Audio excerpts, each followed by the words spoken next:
Elon Musk is a douche. Well, he is like one of the douchiest guys I think I've ever. It's like he bought himself some fake hair and he can get these young girls because he's money, and he has the rocket ship and all that stuff. But at the end of the day, he's just a douche that just got handed shit. I don't know. But if you want to get to him, I mean, honestly, calling him I hate to be a hater. If you call him anti-worker, though, like that's going to land. And that's going to bother him. And he's going to see almost like if there was a hashtag that went viral that says Elon Musk hates workers, like that is something that will piss him off more than people calling him names. I don't know. I think he's extremely vain and juvenile. Well, that's I think Elon's okay with being anti-worker because Elon's answer to workers' rights is, why don't you just be a billionaire? Like that's the way his mind operates. He doesn't get. I think, but you have to go after his ego. You have to. What we tried to do is make people aware of how, like his Emperor's New Clothes situation, how he completely built his own image, and then all of his wealth is built on that image. He's coming from this from a right-wing point of view, where I think he's proud of how he treats his workers. He's probably privately, I'm sure, bragging about it. I stopped this. I'm keeping these wages down. So I think it's a matter of going after this facade he's built up around himself, because once that facade falls, Tesla stock falls, and that's his entire net worth. That's his entire value, proving that he's really just not that smart of a guy.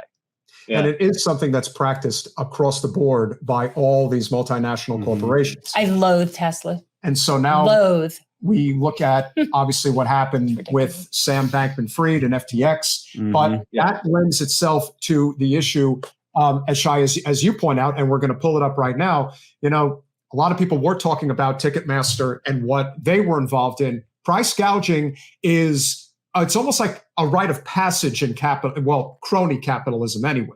Like if you're not price gouging the working public, then you're probably not doing a good enough job to get rich. So this would be a great example, because Ticketmaster has been doing this for a long time, but now it's gotten so obscene that there is no justification behind the way that they're doing it. And only because we don't have labor laws in this country. I mean, let's be honest, we really don't anymore. And we're trying to bring them back. They're able to get away with this with almost complete impunity. So I'm going to pull up this video, this one, like a minute. No, go to share screen. Share screen. I'm getting it. And let's give it a whirl. The glory years of antitrust were right after FDR's New Deal. The government saw that monopolies weakened worker power, and so they set to breaking up these giant corporations and to preventing future monopolies from forming. Back then, monopolies were viewed as a threat to the very idea of democratic citizenship. Then in the 1970s, a conservative legal scholar named Robert Bork and his pals at the University of Chicago School of Economics started spreading a very different view of antitrust. They said, forget about all that high-minded crap about democracy and citizenship. Instead, anti-monopoly regulators should limit themselves to thinking about consumer welfare. Basically, they focused on short-term goals like lowering prices rather than promoting competition in and of itself, and most importantly, preventing the gross power abuses of monopolies. Antitrust enforcement fell by the wayside as a priority.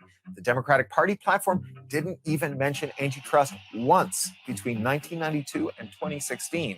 This is what allowed for the growth of monopolies in every industry: meatpacking, tech, banking, finance, eyeglasses, cheerleading, beer, and in 2010, the music industry. Goes without saying that it is a rather unfortunate set of circumstances, but I think in a lot of ways, people were just kind of asleep at the wheel for the past, 35, 40 years. Do you kind of see it that way? I mean, honestly, Bernie to a greater extent, and yes, even Trump to a lesser extent, really woke up this country in a lot of ways that hadn't been done probably since the days of JFK and LBJ. So I really think that there is something to be said about sort of this great awakening that's been happening. And I think because these multinational corporations have been able to get away with this for so long, their initial reaction to us recognizing what they're doing is, well, this is how it's always been. Why are you getting upset now? I think they're just upset that they got caught, kind of like your experience, Sean, with Eli Lilly. It's one of those, but this is just how it is. So just deal with it. Yeah, we're kind of questioning that it has to be that way. That's kind of what the movement we're trying to be a part of, is questioning that it has to be that way. So many of the problems that we talk about in any of our videos can go back to just this one monopoly problem, just antitrust, just consolidation. And the lack of antitrust legislation. It touches meat, it touches Ticketmaster, it touches insulin. The fact that there's only 3 companies is a major part of that story.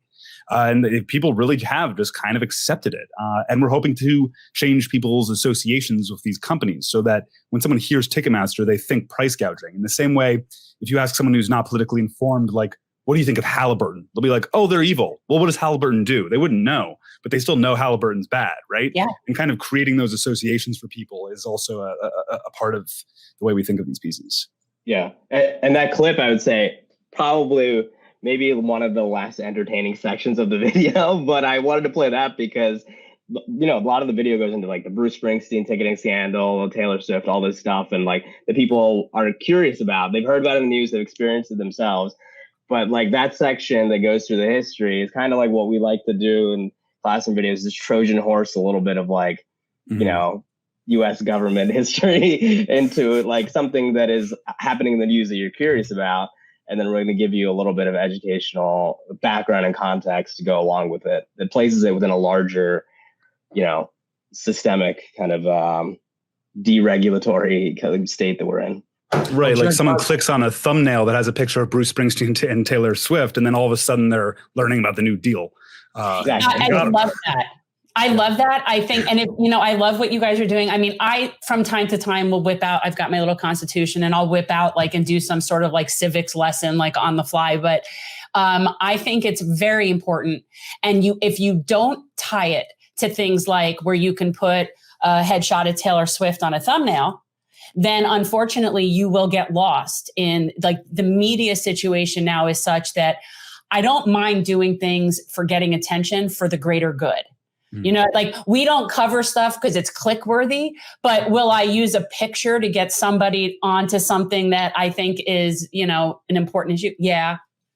Yeah, we do that. So I totally appreciate it. I think you guys are definitely on point, and I think you do really good work. Well, Springsteen has been my favorite musician for a very, very long time. I happen to come from the same area as him. And of course, watching the whole odyssey of, him being this working class hero for so long to basically devolving into such a way as to basically just being a corporate mouthpiece for the Democratic Party. And it really hurts because I thought there was an excellent opportunity in the summer of 2015 going into 2016 where, here's Bernie Sanders. Here's the guy that is trying to be the leader of the free world who embodies your message, that message you've been singing about for 30, 40 years. And yet he didn't do anything. Cricket. He allowed his consigliere, Stephen Van Zandt, to endorse him. And Stephen Van Zandt endorsed him after Bernie went up to Standing Rock. At that point, Stephen was like, Bernie, I'm in. I'm like, well. He's a neoliberal tool. You have to accept this now. I still love his music. He's friends with Obama. Yeah. Thanks for watching. If you want to support our mission to transform politics into service, please like this video, subscribe, follow us on social media, and consider joining our Patreon, where you'll get early access to our interviews as well as other exclusive content. Links are in the description. Peace out.